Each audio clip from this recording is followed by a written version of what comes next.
Hello everyone, welcome back to my channel. ఇప్పుడు crispy చకోడీలు ఈజీగా ఎలా చేసుకోవాలో అని చూపిస్తాను. ఈ చకోడీ సేమ్ స్వీట్ షాప్ టేస్ట్ ఉంటుందండి. ఇప్పుడు ప్రాసెస్లోకి వెళ్ళిపోదాం. ఎప్పుడైనా ఒక గ్లాస్ పిండి తీసుకుంటే అదే గ్లాస్తోని వాటర్ తీసుకోవాలి. ఇప్పుడు నేను 2 బౌల్స్ తీసుకున్నాను పిండి. 2 బౌల్స్ వాటర్ పోసుకొని టేస్ట్కి తగ్గట్టు సాల్ట్, ఇందులో వాము వేసుకుంటున్నాను. ఓమా అని కూడా అంటారు కొందరు, కావాలంటే మీరు నువ్వులు కూడా వేసుకోవచ్చు. ఇందులో కొంచెం డాల్డా లేకపోతే కొంచెం ఆయిల్, మీ దగ్గర బటర్ ఉంటే బటర్, మూడిట్లో ఏదో ఒకటి వేసేసుకొని కొంచెం పసుపు వేసుకోండి. కావాలంటే మీరు ఫుడ్ కలర్ వేసుకోండి. నేను ఫుడ్ కలర్ అవాయిడ్ చేస్తున్నాను. పసుపు వేస్తే కొంచెం కలర్ అనేది లైట్గా వస్తుంది, తక్కువ వస్తుంది. ఫుడ్ కలర్ వేస్తే కొంచెం ఎక్కువ వస్తుంది, అంతేగాని అది హెల్త్కి మంచిది కాదు కదా. ఇప్పుడు నేను అది కేజీ పిండి అండి. కేజీ పిండికి 1/2 టేబుల్ స్పూన్ కారం తీసుకుంటున్నాను. కారం అనేది చాలా తక్కువ తీసుకోవాలి. మనం మురుకులు, చక్రాలు అంటాం కదా, వాటిలో కారం ఉన్న కొంచెం టేస్ట్ బాగానే ఉంటుంది, కానీ చకోడీలు కొంచెం స్పైసీగా ఉంటే అసలు బాగోదు టేస్ట్. ఇప్పుడు ఇది మొత్తం కలిపేసుకోవాలి. వాటర్ బాగా మరగాలండి. ఇప్పుడు నేను చూపిస్తున్నాను కదా, ఈ విధంగా మరిగినప్పుడు ఒక గ్లాస్ ఫుల్గా బియ్యం పిండి, మీరు ఏదైతే కొలత తీసుకుంటారో దాంతో ఫుల్గా పైన ఇట్లా వస్తుంది కదా పిండి, అలా ఫుల్గా ఒక మీరు తీసుకునే కప్పుతోనే 1 కప్పు బియ్యం పిండి, దాన్ని ఇలా సగానికి కొట్టేసినట్టు మైదా పిండి వేసుకోండి. లేదు మేము మైదా తినము అనుకుంటే మీరు మొత్తం బియ్యం పిండి యూజ్ చేసుకోండి. నేనైతే ఇప్పుడు చూపిస్తున్నాను కదా, సేమ్ ఇట్లా వేసుకోవాలి మైదా అనేది. ఇప్పుడు బాగా కలుపుకోవాలండి. మనం సాల్ట్ టేస్ట్ అనేది వాటర్లోనే చూసుకోవాలి. పిండి వేయక ముందు కొంచెం ఉప్పుగా ఉండాలి, ఎందుకంటే కొంచెం ఉప్పుగా ఎక్కువగా ఉంటే పిండికి కలుస్తుంది. సో ఇప్పుడు అంతా సిమ్లో పెట్టేసుకొని ఈ పిండి అంతా కలిపేసుకోవాలి. మొత్తం కలవాలి. పసుపు అనేది పిండికి బాగా పట్టాలి, సాల్ట్ అనేది. స్టవ్ ఆఫ్ చేస్తే ఆ పిండి అనేది కుక్ అవ్వదు, అండ్ వాటర్ ఇట్లా మన చేతికి తగులుతా స్టిక్కీగా ఉంటుంది. ఇలా వస్తుందండి. ఇలా వచ్చే వరకు బాగా కలిపేసుకోండి. ఇప్పుడు మీరు స్టవ్ ఆఫ్ చేసేసుకోండి. స్టవ్ ఆఫ్ చేసుకొని ఇప్పుడు నేను చేస్తున్న విధంగా మీరు చేసేసుకోండి. మంచిగా సైడ్కి ఏదైనా క్లాత్తో అయినా ఏదైనా అది కడాయిని పట్టుకోండి, సపోర్ట్గా పట్టుకొని అంతా పిండిని అంతా కలిపేసుకోండి. ఇప్పుడు కలిపేసి పక్కకు పెట్టేసుకోండి.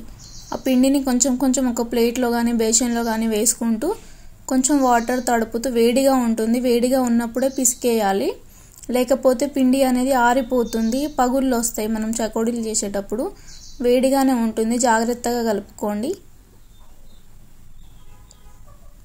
మరి మెత్తగా కాకుండా జస్ట్ వాటర్ చేతికి తగిలితే చాలు. నేను ఇప్పుడు చూపిస్తున్నాను కదా, సేమ్ ఇంత సాఫ్ట్గా రావాలి పిండి.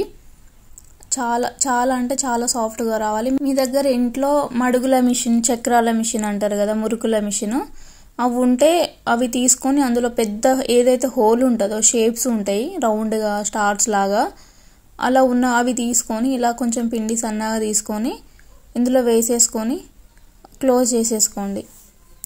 మీకు సన్నగా అంటే బాగుండవండి, ఫ్రై చేసినాక తొందరగా కాలిపోతాయి. ఇలా కొంచెం దొడ్డుగా అయితే ఇంత బాగా వస్తాయి. ఇట్లా మనం ముందుగానే ఇవన్నీ ఇట్లా దారాల్లాగా చేసుకొని పెట్టుకోవాలి పక్కకి. ఒకేసారి అంటే ఒకసారి మనం అందులో వేసాం కదా పిండి, ఆ క్వాంటిటీ అయిపోయే వరకు చేసుకోవాలి. ఎన్ని లైన్స్ వస్తే అన్ని లైన్స్. పిండి మొత్తం ఒకేసారి చేసుకుంటే ఎండిపోతుందండి. ఇప్పుడు వీటిని చక్రాలు అంటే చకోడీలాగా చుట్టేసుకోవాలి. ఇట్లా ఫింగర్తోని మనం ఎక్కడైతే కట్ చేస్తున్నామో అక్కడ ప్రెస్ చేస్తే కొంచెం అది జాయింట్ అయిపోతుంది.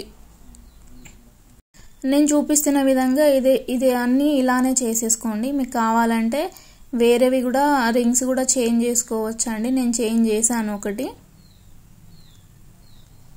ఇవన్నీ అయిపోయినాక మళ్ళీ కొంచెం పిండి మళ్ళీ పిసికండి, కొంచెం బాగా పిసికి పెట్టండి, ఎందుకంటే ఎంత సాఫ్ట్గా ఉంటే అంత బాగా వస్తాయి చకోడీలు.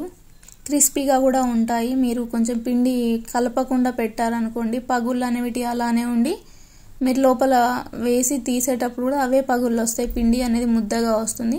ఇప్పుడు నేను స్టార్ పెట్టుకుంటున్నాను చూడండి, స్టార్ కూడా బాగానే ఉంటుంది. ఇవి మనం నార్మల్గా ఇంట్లో జంతికలు చేసుకొని తింటూ ఉంటాం ఈ స్టార్తోనైతే, మేమైతే చేసుకుంటాం. వీటితో కూడా చాలా బాగుంటాయండి చకోడీలు అనేటివి. నేనైతే ఫస్ట్ చేసిన దాంతోనే చకోడీలు చేస్తాను, ఎందుకంటే ఇవి జంతికలు చేసుకుంటాం కాబట్టి సేమ్ అనిపిస్తుంది. సేమ్ ఇలా ఇవి కూడా చకోడీలా చుట్టేసుకొని ఇలా అక్కడ మనం ఎక్కడైతే కట్ చేస్తున్నామో అక్కడ కొంచెం ప్రెస్ చేసి రౌండ్గా ప్రెస్ చేస్తూ రౌండ్ చేస్తే సరిపోతుంది. ఇంకొకటి మనకి స్వీట్ షాప్లో పొడుగు పొడుగు చెకోడీలానే ఉంటాయి, బట్ పొడుగుగా ఉంటాయి ఎల్లో కలర్లో, అవి ఇవేనండి. కానీ చెకోడీలు అయితే చుడతారు రౌండ్గా, ఇవి చుట్టరు అంతే. మనం వాటిని వేరే ఏదో అనుకుంటారు కానీ సేమ్ టేస్ట్ ఉంటాయి, కానీ అవి కట్ చేయరు, రింగుల్లాగా చుట్టరు. అవి కొంచెం పొడుగు పొడుగుగా ఫ్రై చేసి పెట్టేస్తారు. ఇప్పుడు ఈ చెకోడీలన్నీ మెల్లగా ఒక ప్లేట్లోకి ఎత్తేసుకోండి. ఒక్కొక్కటిగా వేసుకున్నా పర్లేదు, కొంచెం స్లోగా. ఇప్పుడు నేనంటే వేస్తా కాబట్టి వేస్తున్నాను, మీరు కావాలంటే ఒక్కొక్కటి వేసుకోండి. ఇప్పుడు కడాయి హీట్ అయ్యాక ఆయిల్ వేసుకోండి. ఆయిల్ హీట్ అయ్యాక మెల్లగా మనం ముందుగానే తీసిపెట్టిన చెకోడీలన్నీ ఆయిల్లో వేసుకోండి. ఒకటి గుర్తుపెట్టుకోండి, ఎప్పుడైతే మీరు చెకోడీలు వేస్తారో ఒక 2-3 మినిట్స్ వరకు అది కదపకండి. 2-3 మినిట్స్ అంటే గట్టిగా అయ్యే వరకు కదపకండి, ఎందుకంటే ఇందులో మైదా ఉంది కదా, అడుగున పోయేసరికి అది మెత్తగా అయిపోతుంది. మీరు ఒకసారి కదిపితే మాత్రం అది పిండిలా అయిపోతుంది. జస్ట్ మనం వాటర్లో వేసినట్టే అవుతుందండి. ఎప్పుడైనా సరే లో ఫ్లేమ్ ఆర్ మీడియం ఫ్లేమ్లోనే పెట్టుకోవాలి చెకోడీలు చేసేటప్పుడు, లేకపోతే పైన ఫ్రై అయినట్టు గోల్డెన్ బ్రౌన్ కలర్లోకి వస్తాయి కానీ లోపల మెత్తగానే ఉండిపోతాయండి.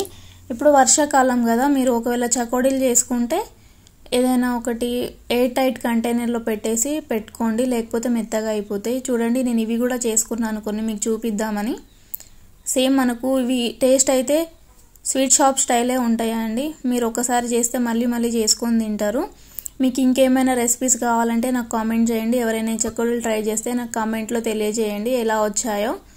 మీలో ఫస్ట్ టైం ఎవరైనా ఈ వీడియోని చూస్తున్నట్టయితే నా ఛానల్ని సబ్స్క్రైబ్ చేయండి, సపోర్ట్ చేయండి. మీకు కనుక ఈ వీడియో నచ్చితే, ఈ రెసిపీ నచ్చితే లైక్, షేర్ అండ్ సబ్స్క్రైబ్ అండి.